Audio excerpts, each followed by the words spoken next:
पिढ्या कार्यक्रम चालू आहे। हा शेतकऱ्यांचा एक सण आहे।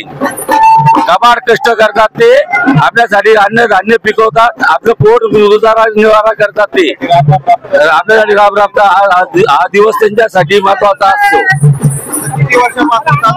आपली परंपरा पिढीपासून आहे आमची। हा पूर्ण महाराष्ट्रात राहतो, शेतकऱ्यांना संपूर्ण महाराष्ट्रात आहे। वीरेंद्र सिंह महेंद्र सिंह राजपूत उर्फ टोनू राजपूत, लोकनायक तात्यासाहेब महेंद्र सिंह राजपूत प्रतिष्ठान। धन्यवाद साहब।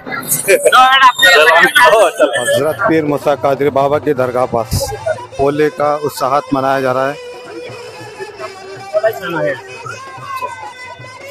अच्छा ये बताइए कि ये जो पोला त्योहार है, सन है, ये कब से मना रहे हैं आप?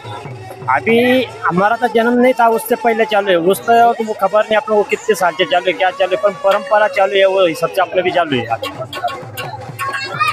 आपके हिसाब से ये जो पोला उत्साहत है, ये सिर्फ महाराष्ट्र में मनाया जाता है कि आसपास के कोई? नहीं, महाराष्ट्र में पूरे महाराष्ट्र। आप क्या कहना चाहेंगे? पोलो के साथ में आपने घोड़े भी लाए? हमारे बैल घोड़े सब हमारे फैमिली के जो मेंबर जैसे रहते, इसलिए सब हाँ पोले के दिन सिर्फ बैल नहीं, हम घोड़े भी सजा के लाते सब। क्या नाम है अपना? एक दिन का राजपूत।